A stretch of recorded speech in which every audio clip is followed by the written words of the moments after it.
يا أيها الذين آمنوا إن جاءكم فاسق بنبأ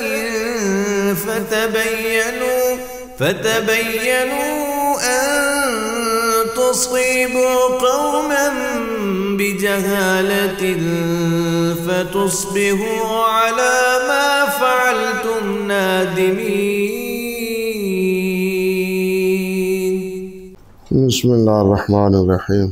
فَإِنْ كَانَ ذَلِكَ بِالنِّسْبَةِ لَلنُّقَطِ فَالْمُصَحَّف، اگر یہ تبدیلی نقطوں کے لحاظ سے ہو تو اس کو کہتے ہیں کہ اس میں تصحیف ہوئی. مثال کے طور پر یسار ہے لیکن اس کی بجائے بشار کہہ دیا جائے. یسار اور بشار میں صرف نقطوں کا فرق ہے، لکھنے میں کوئی فرق نہیں. اسماء میں بھی اسی طرح ہوتا ہے، متن میں بھی اسی طرح ہوتا ہے. بلکہ حیران کن بات وہ ہے اس حوالے سے جو علامہ سیوطی رحمۃ اللہ علیہ نے تدریب الراوی میں ذکر کی. بہتر یہ ہے کہ تدریب الراوی کی دوسری جلد لیں، 2 جلدوں والی ہو تو دوسری جلد لیں، 25ویں نو نکالیں. اس کی تدریب الراوی کی 25ویں نو نکالیں. کہتے ہیں وَقَدْ قِيلَ إِنَّ النَّصَارَى كَفَرُوا بِلَفْظَةٍ أَخْطَأُوا فِي إِعْجَامِهَا وَشَكْلِهَا، کہ نصارہ عیسائی جو ہیں انہوں نے لفظ کو صحیح نہ پڑھنے کے نتیجے میں راہ کفر اختیار کی. کہتے ہیں اللہ ذوالجلال نے تو انجیل میں فرمایا تھا عیسیٰ علیہ السلام سے کہ انت نبی جی ولدتک بن البطول، کہ تو میرا نبی ہے اور میں نے تمہیں بطول سے، مریم سے پیدا کیا ہے.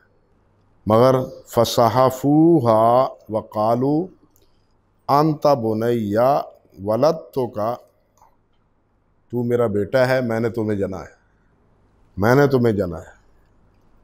یعنی یہ عیسائیت میں جو بگاڑ تھا وہ اس کا نتیجہ کیا ہے؟ یہی تصحیف ہے. اور اسی طرح کہا گیا ہے وقیل اول فتنۃ وقعت فی الاسلام سببها ذلک ایضا، کہ اسلام میں جو سب سے پہلا فتنہ تھا حضرت عثمان غنی رضی اللہ تعالی عنہ کی شہادت کا، وہ بھی اسی تصحیف کی نظر ہو گیا. اس کا سبب بھی اصلی یہی تصحیف تھی. وہ کیا؟ فَإِنَّهُ كَتَبَ لِلَّذِي أَرْسَلَهُ أَمِيرًا إِلَى مصر، کہ وہ جو بلوائی آئے تھے مصر سے اور ان سے کوئی نہ کوئی بات طے ہو پائی تو ان کے ہاتھوں والی مصر کو جو مکتوب لکھا گیا اس میں تھا یہ اذا جاءکم فاقبلوہ، جب یہ تمہارے پاس آئیں تو ان کو قبول کرنا، آؤ بھگت کرنا، خیال رکھنا. فصحفوها فاقتلوہ، تو فاقبلوہ کو انہوں نے کیا پڑھا؟ فاقتلوہ. فجرا ماجرا، جب انہوں نے یہ پڑھا کہ یہ تو کہا گیا ہے کہ یہ جب مصر پہنچے تو ان کو قتل کر دو، تو راستے سے پھر واپس آ گئے اور مدینے پر چڑھائی کر. یعنی سب سے پہلا فتنہ سیوطی کہتے ہیں وہ بھی اسی تصحیف کا نتیجہ تھا. اور عیسائیت میں عیسیٰ علیہ السلام کے بارے میں بگاڑ وہ بھی انجیل میں تصحیف کا نتیجہ تھا، کہ اللہ سبحانہ و تعالیٰ نے تو انجیل میں کچھ اور فرمایا لیکن انجیل پڑھنے والوں نے اس کو کچھ اور پڑھا. اس سے آپ اندازہ کر سکتے ہیں کہ یہ تصحیف جو ہے یہ کتنی خوفناک اور خطرناک مسئلہ ہے. حدیث میں اسی طرح اب دیکھیے من صام بعد رمضان فاتبعہ واتبعہ 6 من شوال، معروف روایت ہے. کہ جس نے رمضان کے روزے رکھے اور اس کے بعد شوال کے بھی 6 روزے رکھے، تو اس کو کیا پڑھا گیا؟ ہاں، شیء من الشوال، کہ کچھ روزے رمضان کے رکھے، کچھ روزے رمضان 6 کی بجائے شیء پڑھا گیا اس کو۔ اسی طرح وہ معروف روایت یا ابا عمیر ما فعل النغیر، اب وہ ما فعل النغیر کو کیا پڑھتے ہیں؟ ما فعل البعیر، ما فعل البعیر، اونٹ کا کیا بنا؟ وہ میرے ورگا بیچارہ ہوگا جس کو پتہ نہیں کہ یہ نغیر ہے کیا، اس نے کہا یہ بعیر ہی ہوگا جس کے معنی اونٹ ہیں، نغیر تو سمجھ نہیں آتی بھی کیا ہے۔ تو یہ سب کتابوں میں موجود ہے، اور اسی پر کتابیں لکھی ہیں ہمارے ائمہ کرام رحمہم اللہ نے۔ لیکن کہتے ہیں وَإِن كَانَ بِالنِّسْبَةِ إِلَى الشَّكْلِ، اگر نقطوں کی بجائے شکل ہی تبدیل ہو جائے لفظ کی، ایک ہے کہ لفظ بدل جائے نقطوں کی وجہ سے، اب دیکھیے شعبہ اور سعید، شعبہ اور سعید دونوں کے لکھنے میں کوئی فرق نہیں۔ شعبہ کا ہے جو ہے اگر تھوڑا سا اس کو نیچے لمبا کر دیں تو یہ سعید، مگر اس کا فرق کب نمایاں ہوگا؟ نقطوں سے۔ یہی وجہ ہے کہ کتابوں میں اکثر شعبہ اور سعید کی تصحیف پائی جاتی، شعبہ اور سعید کی کیا ہے؟ تصحیف پائی جاتی۔ یہ جو روایت ہے سنن نسائی کی، سنن نسائی کی روایت ہے رفع الیدین غالباً بین السجدتین کی، رفع الیدین بین السجدتین کی، اس میں قتادہ سے روایت کرنے والے سعید ہیں، لیکن بہت سے نسخوں میں یہ سعید کی بجائے شعبہ لکھا ہوا ہے، جس کی بنا پر بعض حضرات نے کہا کہ دیکھو جی یہ سند صحیح ہے، جس طرح شیخ احمد شاکر ہیں کہ یہ روایت جو ہے نا اس کو شعبہ کی روایت کو صحیح ہے، کیونکہ قتادہ میں تو تدلیس کا شیبہ ہے، مگر شعبہ کی روایت سے اس کی تدلیس کیا ہے؟ مرتفع۔ تو اسی وجہ سے بعض حضرات نے اس روایت کو سنن نسائی کی روایت کو کیا کہا ہے کہ یہ سندن صحیح، حالانکہ یہاں صحیح شعبہ نہیں بلکہ کیا ہے؟ سعید، اور یہ تصحیف بہت پرانی ہے۔ مزی میں تحفۃ الاشراف میں بھی یہاں شعبہ ہی ہے، لیکن حافظ ابن حجر رحمۃ اللہ علیہ نے فتح الباری میں کہا ہے کہ یہ صحیح سے روایت، شعبہ سے نہیں۔ نسائی کی یہ روایت حافظ نے فتح میں کیا کہا ہے کہ یہ کس سے ہے؟ یہ صحیح سے ہے، شعبہ سے نہیں ہے۔ اللہ اکبر کبیرہ۔ اور علامہ انور شاہ کشمیری نے بھی العرف الشذی میں یہی کہا ہے کہ نسائی کی یہ روایت شعبہ سے نہیں بلکہ صحیح سے۔ بات سمجھ جاؤ، یہ کہیں نہیں ملے گا آپ کو لکھا ہوا۔ العرف الشذی میں بھی یہی لکھا ہے انور شاہ کشمیری نے۔ اور یہ رفع الیدین پر جو مناظرے ہوتے تھے تو بڑی دھوم دھام سے اس روایت کو پیش کیا جاتا تھا۔ ہمارے کچھ حضرات ایسے ہیں جو رفع الیدین بین السجدتین کو بھی قبول کرتے ہیں۔ ہمارے مولانا ابو حفص عثمانی مرحوم وہ بھی اس کے قائل تھے، احیاناً، لیکن احیاناً۔ اور انہوں نے حتیٰ کہ مولانا عبدالحق ہاشمی رحمۃ اللہ علیہ انہوں نے بھی ایک رسالہ لکھا اس کے جواز پر، اور مولانا ابو حفص عثمانی نے بھی رسالہ لکھا ہے اسی کے جواز پر۔ اب اللہ بہتر جانتا ہے، یہ اس کا فیصلہ تو اللہ سبحانہ و تعالیٰ ہی کی عدالت میں ہے، اللہ بہتر جانتا ہے۔ ابو التراب نے، شیخ ابو التراب جو شیخ عبدالحق ہاشمی رحمۃ اللہ علیہ کے بیٹے تھے، ان کے مقدمے سے وہ رسالہ چھپا ہے، اور انہوں نے وہی بات کہی ہے جو پہلے یہاں ہو رہی تھی کہ ابو حفص عثمانی کا یہ رسالہ سارے کا سارا میرے والد کا سرقہ ہے۔ بات سمجھ گئے؟ اب سرقہ ہے یا نہیں یہ علیحدہ بات۔ میرے کہنے کا مقصد یہ ہے کہ ان دونوں کتابوں میں بھی وہ کیا کہتے ہیں، شعبہ ہے، دیکھو سند صحیح ہے، لیکن حقیقتاً روایت میں شعبہ نہیں ہے، شعبہ نہیں ہے، بلکہ کون ہے؟ سعید ہے، اور سعید کے ہونے کی وجہ سے اب قتادہ کی تدلیس جو ہے وہ مرتفع نہیں ہوتی۔ حافظ ابن حجر رحمۃ اللہ علیہ نے بھی یہی کہا ہے، اور متاخرین میں علامہ انور شاہ کشمیری نے العرف الشذی میں بھی یہی کہا ہے کہ نسائی میں یہ سند کس سے ہے؟ سعید سے ہے، شعبہ سے نہیں۔ بلکہ یہ مخطوطات ہمارے سامنے جب آتے تھے، یہ دیکھا ہے میں نے مسند ابی یعلا میں، تو کئی مقام پر یہی شعبہ سعید سے اور سعید شعبہ سے بدلا ہوا ہے۔ یہ ثابت اور پتہ چلتا ہے مراجعت سے، وہی سند سعید کا جو شاگرد ہے یا شعبہ کا جو شاگرد ہے، وہ روایت کرنے ان کی روایتیں کہاں کہاں ہیں دوسری کتابوں میں، اور ان کتابوں میں ان کے جو شاگرد ہیں وہ کیا نام لیتے ہیں، پھر اس تقابل سے پتہ نقطہ حل ہوتا ہے۔ بات سمجھے یا نہیں سمجھے؟ تو اس طرح اس تصحیف میں بڑے بڑے مسائل پیدا ہوتے ہیں، تصحیف ہی میں بڑے بڑے مسائل پیدا ہوتے ہیں۔ تو یہ تصحیف ایک ہے، اللہ آپ کا بھلا کرے، کس میں؟ نقطوں میں۔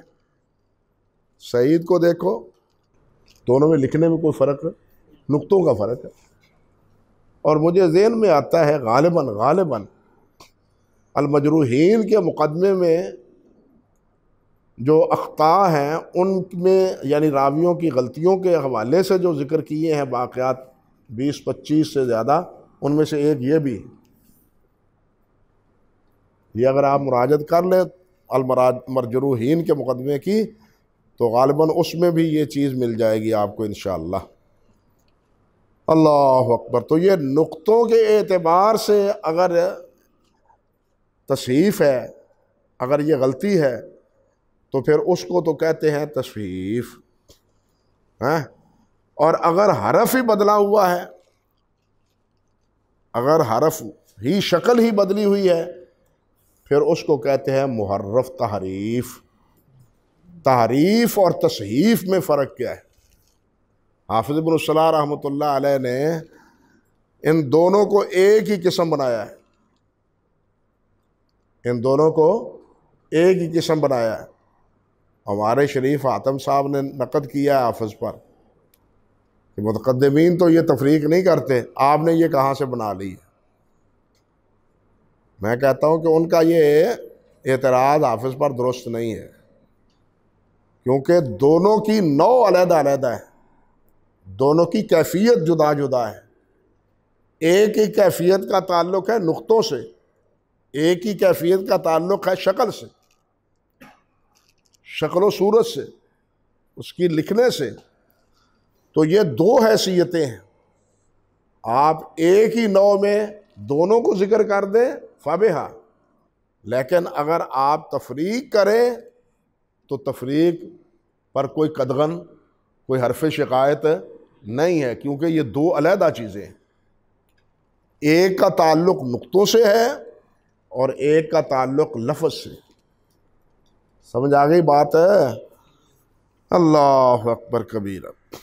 فرماتے ہیں وَقَدْ صَنَّفَ فِيهِ العسکری، اور اس میں لکھا ہے عسکری نے، اس میں کتاب لکھی ہے، لیکن وہ تحریف کے حوالے سے نہیں ہے، تصحیف کے حوالے سے۔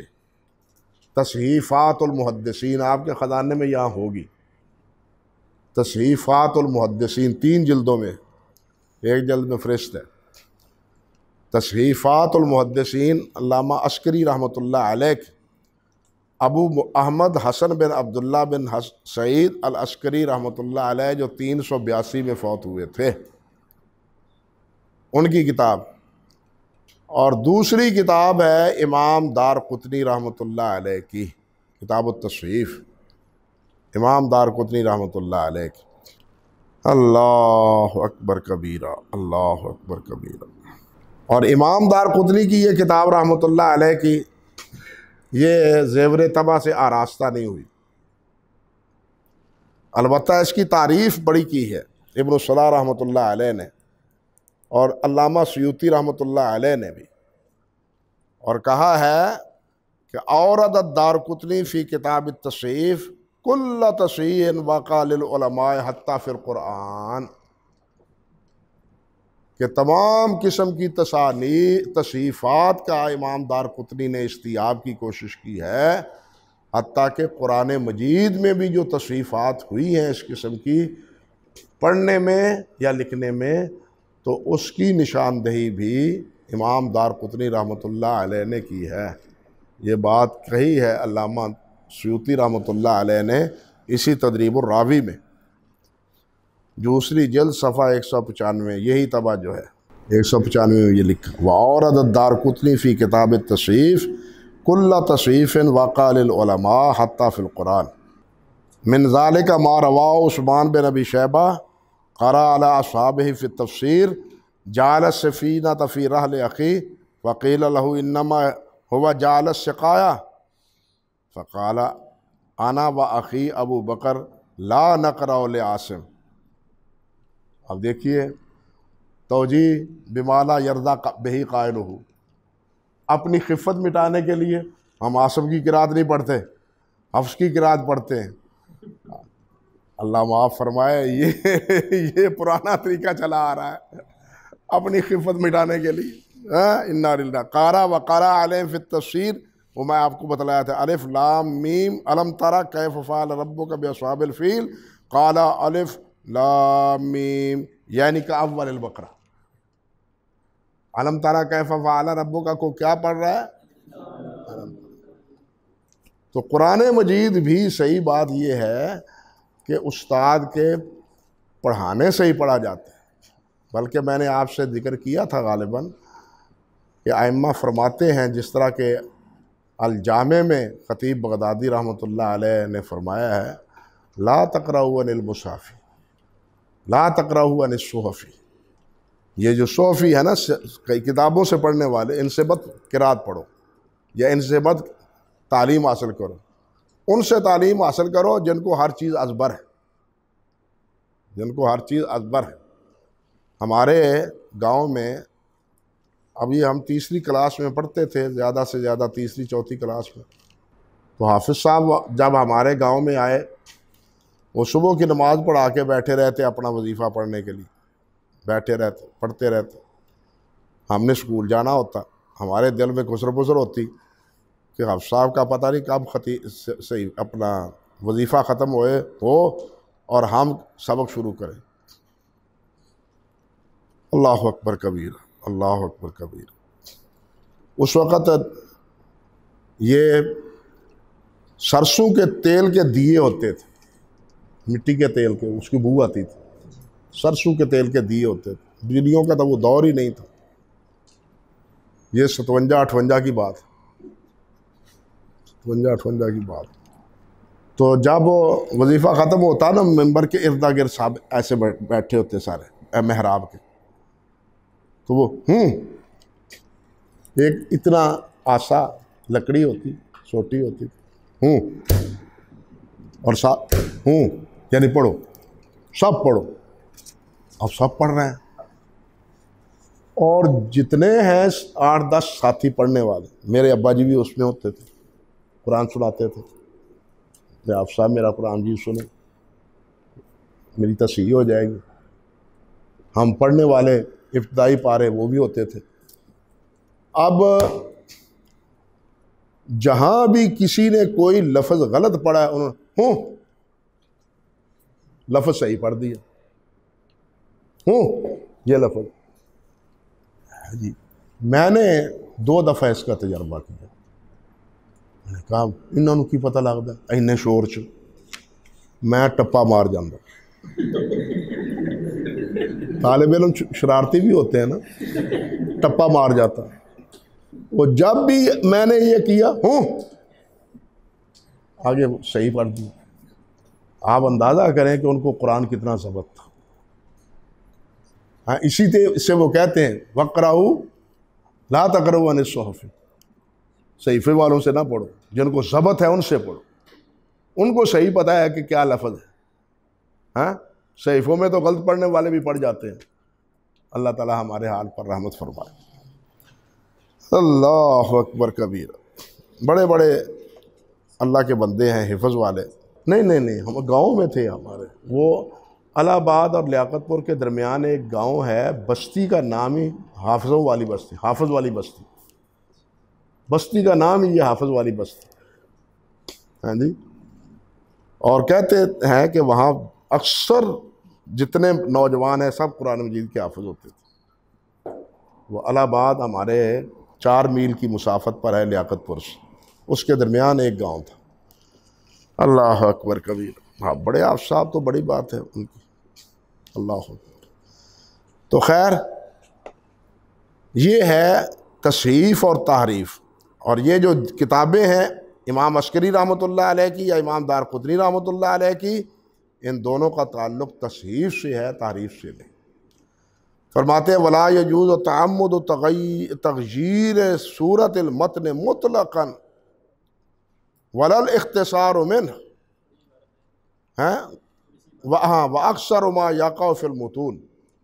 کہتے ہیں کہ یہ تصحیف جو اکثر واقع ہوتی ہے یہ متن میں ہوتی ہے۔ وَقَدْ يَقَعُ فِي الْأَسْمَاءِ الَّتِي فِي الْأَسَانِيدِ، اور یہ اسماء میں بھی واقع ہوتی ہے، بے شک یہ اسماء میں بھی واقع ہوتی ہے، وہ اسماء جو اسانید میں ہوتے ہیں، جو سندوں میں ہوتے ہیں اسماء، ان میں بھی یہ تصحیف ہوتی ہے، لیکن اکثر تصحیف کا تعلق کس سے ہے؟ متون سے، الفاظ۔ وَلَا يَجُوزُ تَعَمُّدُ تَغْيِيرِ صُورَةِ الْمَتْنِ مُطْلَقًا۔ اب ایک تغییر کی صورت اور بھی بتلاتے ہیں کہ متن میں کسی صورت بھی تبدیلی جو ہے وہ درست نہیں۔ جو متن ہے حدیث کا مروی منقول، اس کو اسی طرح پڑھنے کی کوشش کرنی چاہیے۔ وَلَا الْاخْتِصَارُ مِنْهُ، اور نہ ہی اس کا اختصار کرنا چاہیے، نہ ہی اختصار کرنا چاہیے۔ کہتے ہیں بالنقص سے، اختصار کیا مطلب؟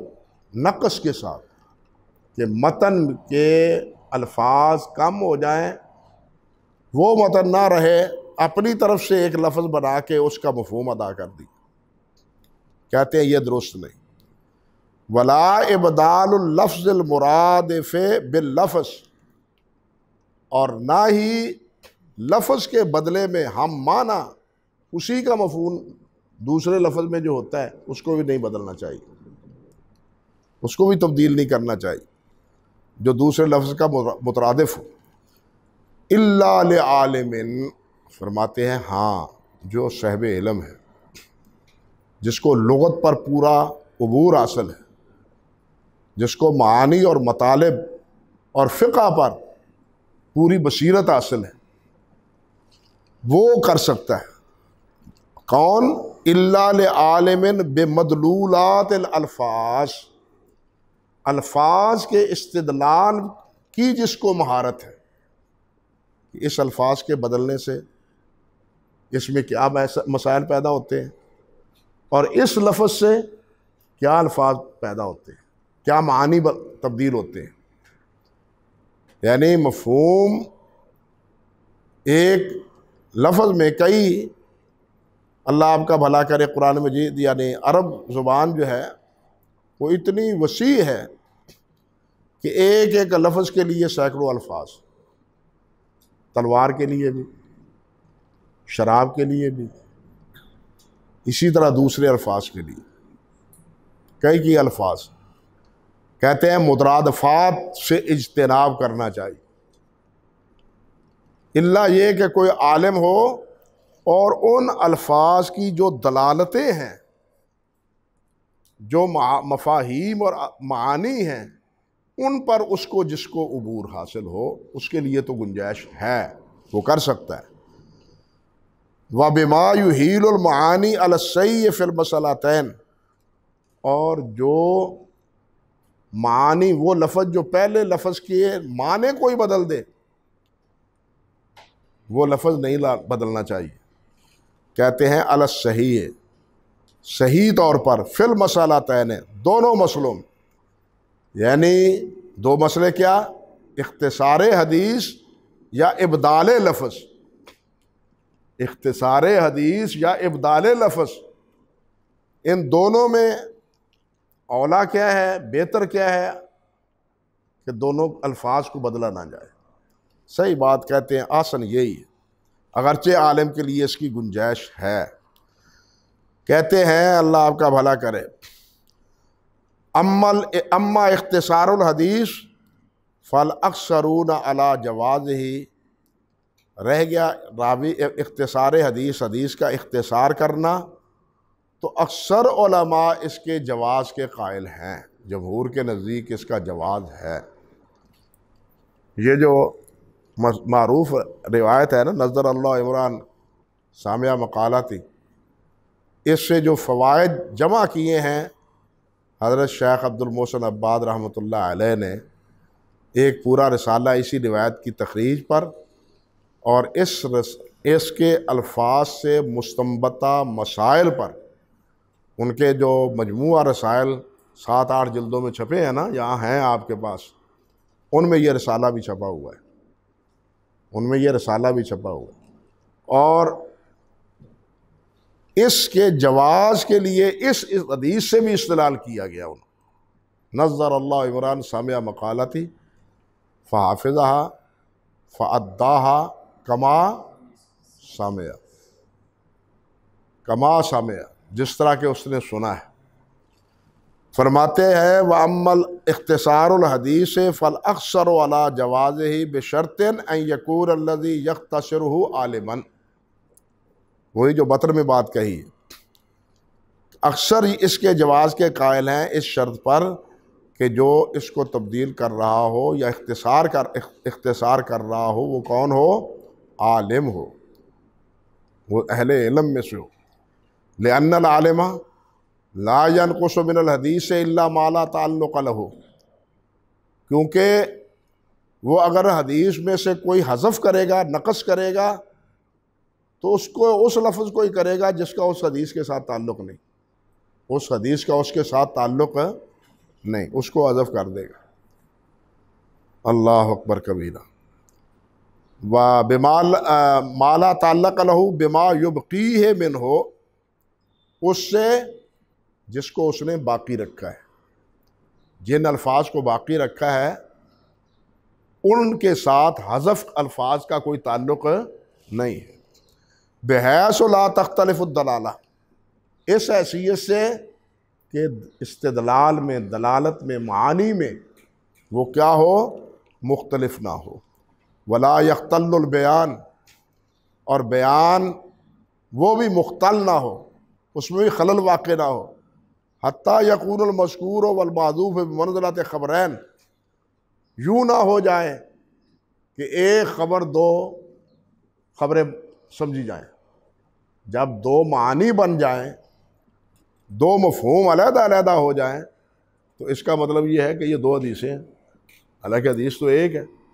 اب یہ جو نقص واقع ہوا ہے یا اس میں اضافہ تبدیلی کی گئی ہے، وہ تبدیلی کے نتیجے میں ایک آدمی سمجھے گا کہ یہ حدیث اور ہے، سمجھے نا، دوسری حدیث، حالانکہ ایسا نہیں ہے۔ کہتے ہیں او یدل علی ما ذکرہ علی ما حذفہ، یا وہ دلالت کرے اس چیز پر جس کو اس نے ذکر کیا ہے، ما حذفہ، اس چیز پر جو اس میں حذف ہے، یعنی اس کے الفاظ جو باقی رکھے ہیں وہ خود بول رہے ہوں کہ یہاں حذف ہے، یہاں حذف ہے۔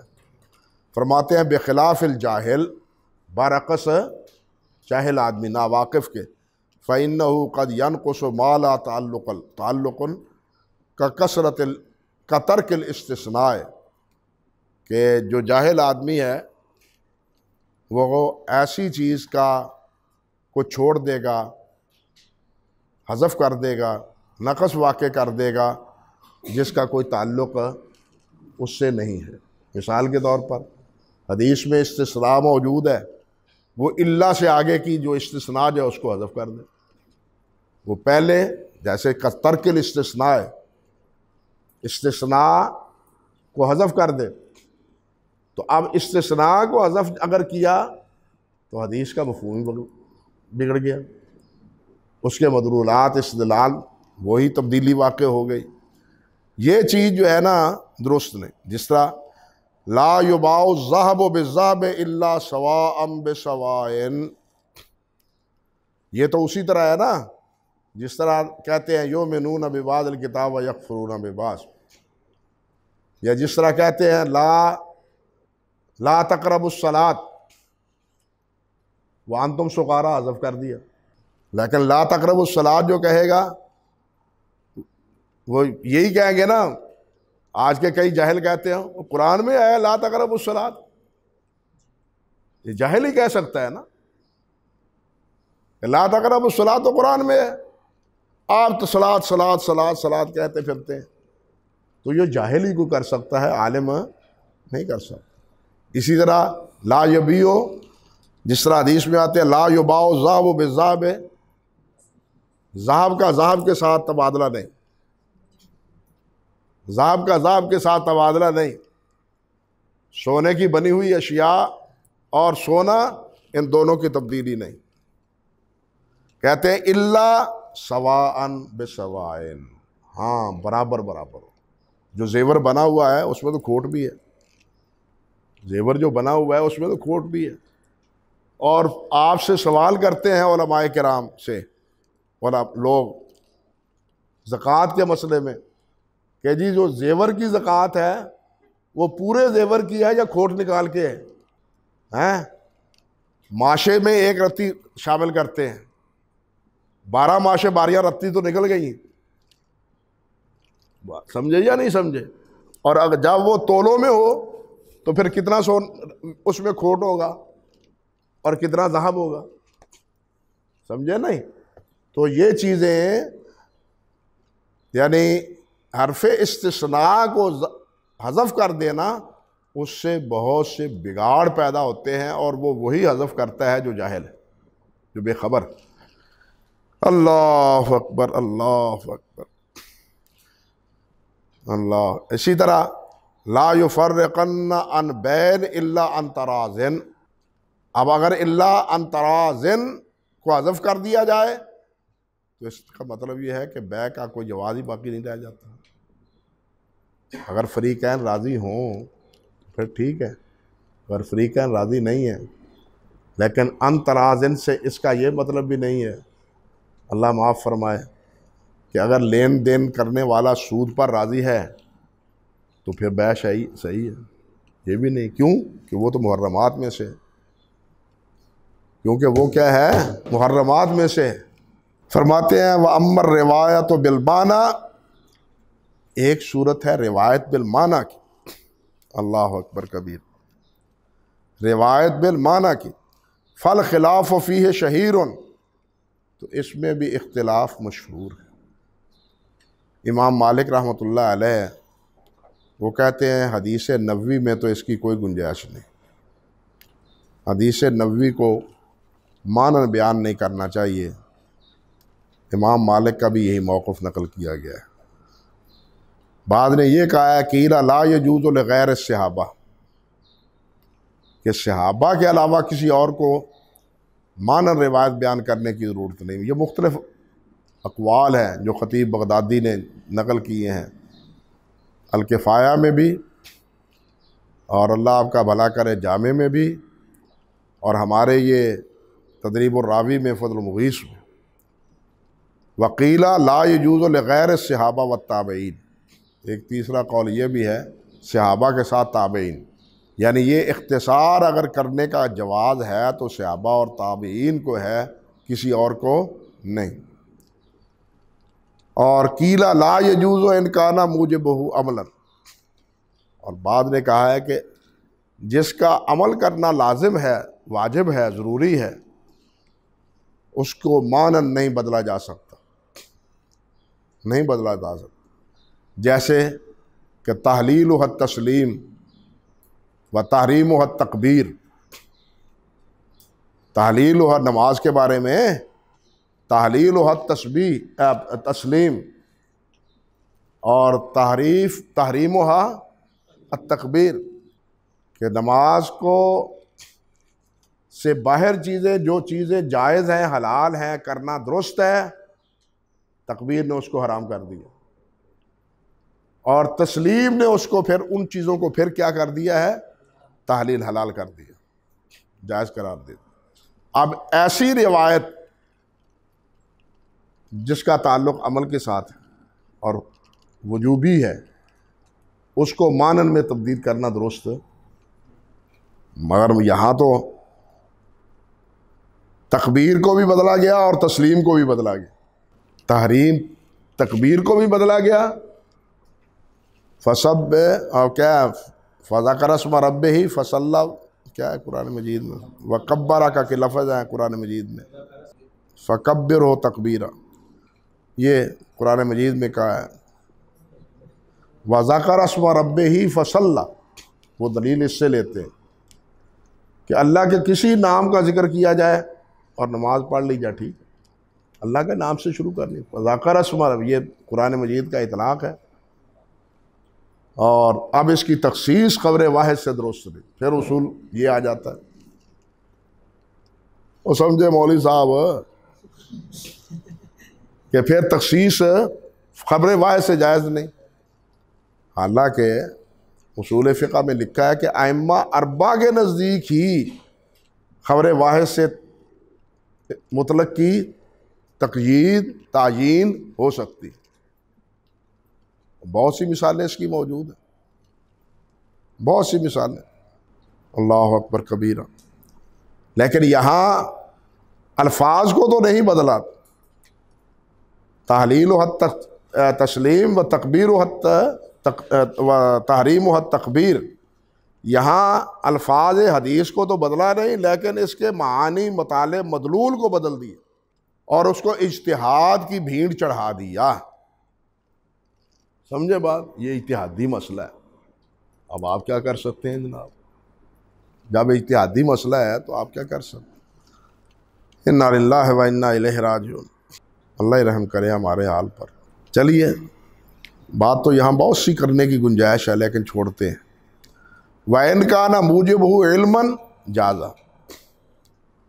اگر موجب علم ہے، ایک ہے موجب عمل، عمل کو وہ واجب قرار دیتی ہے وہ حدیث، ایک علم کو، تو وہاں کہتے ہیں کہ مانن اس کو روایت کرنا جائز ہے، وَفِي الْعَمَلِ لَا يَجُوزُ بِالْمَعْنَى، جو عملی روایات ہیں ان کو مانن روایت نہیں کیا جاتا، یہ قولی روایات میں، فعلی روایات میں نہیں،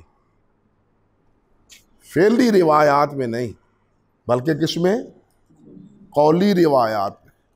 وقیل لا یجوز فی الروایہ والتبلیغ بخلاف الافتاء والمناظرہ، بعد نے یہ بھی کہا ہے کہ تبلیغ اور روایت، جب انسان روایت کسی کے سامنے بیان کرے، حدیث بیان کرے، اس وقت تو جائز نہیں ہے، لیکن افتاء میں، فتوے میں اور مناظرے میں یہ معنی روایت جو ہے نا وہ درست، یہ مختلف آراء ہیں اہل علم کی روایت بالمعنی کے کرنے میں۔ اور یہاں یہ بات بھی ہے کہ روایت بیان کرتے ہوئے اگر مفہوم آپ کے ذہن میں ہے اور آپ اس کو بیان کرتے ہیں معنن، تو ایسی روایت کے بارے میں سلف کا طریقہ یہ تھا، جس طرح کہ امام دارقطنی رحمۃ اللہ علیہ نے، امام دارمی رحمۃ اللہ علیہ نے سنن دارمی کے مقدمے میں حضرت عبداللہ بن مسعود رضی اللہ تعالیٰ عنہ اور دوسرے بعض صحابہ اور تابعین سے نقل کیا ہے کہ وہ روایت بیان کرنے کے بعد فرمایا کرتے تھے او کما قال رسول اللہ صلی اللہ علیہ وسلم، او کما قال رسول یا مثلہ قال رسول اللہ صلی اللہ علیہ وسلم او نحوہ قال رسول اللہ صلی اللہ علیہ وسلم۔ یعنی احتیاط کا دامن یہ تھا کہ مانر روایت کرنے کے بعد پھر وہ کیا فرماتے، او کما قال النبی صلی اللہ علیہ وسلم۔ ہم یہاں ایک لطیفہ بھی ہے تاکہ آپ بیدار ہو جائیں۔ ہمارے ایک مولوی صاحب ہیں، انہوں نے درس ارشاد فرمایا، اب درس میں قرآن مجید کی میرے جیسا جاہل آدمی بے خبر جو قرآن جانتا ہی نہیں ہے، اس نے قرآن مجید کی الفاظ مانن ذکر کر کے کہہ دیا او کما قال اللہ تبارک و تعالی، او کما قال اللہ تبارک و تعالی، لیکن قرآن مجید میں اس کی کوئی گنجائش نہیں ہے۔ بات سمجھے؟ میں یہ اس لیے بتلایا ہے کہ حدیث میں تو اس کی گنجائش ہے، علی مختلف الاقوال۔ امام ابن سیرین ہے رحمۃ اللہ علیہ، اور امام قاسم بن محمد بن ابی بکر ہیں، امام رجاء بن حیوہ ہیں، ابو بکر الرازی حنفیہ میں سے ہیں۔ یہ سب روایت باللفظ کے قائل تھے، روایت بالمعنی کے نہیں۔ امام محمد بن سیرین، امام قاسم بن محمد بن ابی بکر جو فقہائے مدینہ میں شامل ہوتے ہیں، حضرت ابو بکر صدیق رضی اللہ تعالیٰ عنہ کے پوتے تھے۔ اللہ اکبر کبیرہ۔ حضرت عمر بن عبدالعزیز رحمۃ اللہ علیہ نے ابو بکر ابن حزم رحمۃ اللہ علیہ کو خط لکھا، جو مدینہ طیبہ کے والی تھے، گورنر تھے، منتظم تھے، کہ وہ روایات جو حضرت عائشہ سے عمرہ روایت کرتی ہیں اور عمرہ سے وہ روایات بیان کرتے ہیں قاسم بن محمد بن ابی بکر، قاسم بن محمد بن ابی بکر روایت کرتے ہیں، وہ روایتیں مجھے لکھ کے بھیج دو، وہ روایتیں مجھے لکھ کے بھیج دو۔ یہ ہیں قاسم اور یہ ہے عمرہ رحمۃ اللہ علیہ رضی اللہ تعالی عنہا، جو حضرت عائشہ رضی اللہ تعالی عنہا کی کیا تھی، تلمیذہ تھی۔ ان کی روایات کا اہتمام اس قدر کروایا تھا حضرت عمر بن عبدالعزیز نے قاسم بن محمد سے۔ اور بہت ساری روایتیں آپ دیکھیں گے سنن میں، مسانید میں، قاسم عن عمرہ عن عائشہ، اس سند سے۔ چلیے، اور اسی طرح رجاء بن حیوہ اور ابو بکر الرازی حنفیہ میں سے، وہ کہتے ہیں کہ روایت باللفظ کہنی چاہیے۔ اللہ اکبر کبیرہ، اللہ اکبر کبیرہ۔ فرماتے ہیں وَأَمَّا الرِّوَایَةُ بِالْمَعْنَىٰ فَالْخِلَافُ فِيهَا شَهِيرٌ وَالْأَكْثَرُ عَلَى الْجَوَازِ أَيْضًا، لیکن اکثر جو ہے وہ اس کے جواز پر بھی ہے۔ وَمِنْ أَقْوَى حُجَجِهِمْ، اور سب سے زیادہ جو تقویت والی حجت ہے، دلیل ہے، وہ یہ کہ الاجماع علی جواز شرح الشریعۃ للعجم بلسان للعارف بہ، کہ اس بات پر اجماع ہے کہ شرعی احکام کو عجمی زبان میں اہل عجم کے سامنے ان کی زبان میں اس کی ترجمانی کر دی جائے، اس پر اجماع ہے۔ فرماتے ہیں للعجم بلسانہم للعارف بہ، جو جانتا ہے کہ عجمی میں اس کا معنی، عربی کے الفاظ کا عجمی میں اس کا معنی اردو میں، فارسی میں، انگریزی میں یہ ہے۔ فَإِذَا جَاءَ الْإِبْدَالُ بِاللُّغَةِ الْأُخْرَىٰ، جب دوسری لغت میں اس کا ابدال جائز ہے، فَجَوَازُهُ بِاللُّغَةِ الْعَرْبِيَّةِ أَوْلَىٰ، تو عربی میں ایک لفظ کے بدلے میں وہی لفظ جو اس کے ہم معنی ہو، اسی معنی پر دلالت کرتا ہو، دوسرا لفظ عربی کا، اس کا جواز بالاولیٰ ہے۔ سمجھے نا؟ بلکہ امام شافعی رحمۃ اللہ علیہ نے تو عجیب دلیل دی ہے۔ وہ فرماتے ہیں امام یحییٰ قطان بھی اور امام شافعی بھی دونوں بزرگ فرماتے ہیں کہ اذا کان اللہ برافته بخلقہ، جب اللہ ذوالجلال نے اپنی مخلوق پر یہ رافت نرمی رحمت فرمائی ہے کہ انزل کتابہ علی سبعۃ احرف، کہ قرآن کو کتنے لفظوں میں نازل کیا ہے؟ 7 لفظوں میں۔ کان ما سوا کتاب اللہ اولا ان یجوز فیہ اختلاف اللفظ، تو پھر قرآن کے علاوہ دوسری کتاب کے الفاظ اگر تبدیل کر لیے جائیں تو وہ بالاولا درست ہے، وہ بالاولا درست ہے۔ جب قرآن مجید علی سبعۃ احرف ہے تو دوسری زبان حدیث ہے، مثال کے طور پر اقوال صحابہ ہیں، تو ان کو بھی بالاولا عربی کے دوسرے لفظ میں بدلنا جو ہے نا وہ درست ہے۔ یہاں ایک بات اور بھی ہے کہ اس کے جواز کے لیے اللہ آپ کا بھلا کرے، بعض حضرات علامہ سیوطی رحمۃ اللہ علیہ نے، اور علامہ سیوطی کے بعد پھر جناب ہمارے مولانا ملا علی قاری رحمۃ اللہ علیہ نے شرح نخبۃ الفکر میں، انہوں نے تدریب الراوی میں، اور انہوں نے شرح کیا ہے نخبۃ الفکر میں، شرح نخبۃ الفکر میں اس کے جواز پر ایک حدیث سے بھی استدلال کی ہے۔ عجیب بات یہ حدیث کیا ہے کہ نبی علیہ الصلوۃ والسلام سے عبداللہ بن سلیمان نے کہا، انہوں نے کہا قلت یا رسول اللہ انی اسمع منک الحدیث لا استطیع ان ارویہ کما اسمع، حضور میں آپ سے حدیث سنتا ہوں لیکن اتنی دسترس نہیں ہے کہ جیسے آپ سے سنا ویسے ہی آپ سے وہ بیان کر دیا، یہ میں اس پوزیشن میں نہیں ہوں۔ فقال اذا لم تحلوا حراما ولا تحرموا حلالا واصبتم المعنى فلا باس، اگر ایسے الفاظ کو، میرے الفاظ کو تم ایسی صورت میں نہیں بدلتے کہ حلال سے حرام اور حرام سے حلال، یا یہ کہ اس کا معنی درست رہتا ہے، معنی نہیں بگڑتا، معنی میں بگاڑ پیدا نہیں ہوتا، تو فرماتے ہیں فلا باس بہ، پھر ان الفاظ کو بدلنے میں کوئی حرج نہیں ہے۔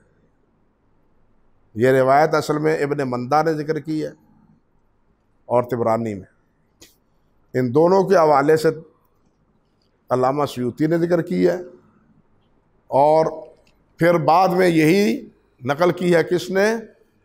علامہ علی قاری رحمۃ اللہ علیہ۔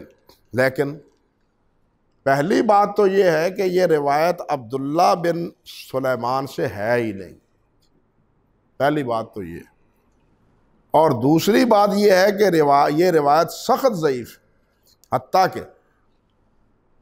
کہ علامہ امام جوزجانی رحمۃ اللہ علیہ نے اسے اباطیل میں شکل ذکر کی ہے، اباطیل کی جلد اول صفحہ 97 میں، اور اسی طرح یہ ذکر کی ہے اثر راوی کا نام سلیمان یا سلیم ہے عن ابن عقیمہ سے، جس طرح کہ حافظ امام حیثمی رحمۃ اللہ علیہ نے طبرانی کے حوالہ سے مجمع الزوائد میں ذکر کیا ہے، مجمع الزوائد کا جلد اول صفحہ 154 ہے، 154 جس کو آپ بولتے ہیں 154، اور اصابہ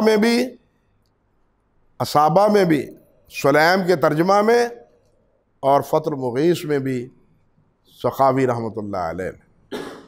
تو خیر اس روایت سے تو جواز پر استدلال بالکل درست نہیں، تو یہ سخت ضعیف ہے۔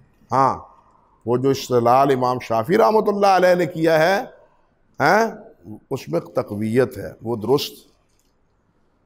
والاکثر علی الجواز ایضا، اور اس کی آگے دلیل دی ہے، وقیل انما یجوز فی المفردات دون المرکبات، اور یہ بھی کہا گیا ہے کہ یہ مفردات میں، مفرد لفظ میں تو تبدیلی کر سکتا ہے، مرکب لفظ میں ایک پوری عبارت میں تبدیلی نہیں کر سکتے۔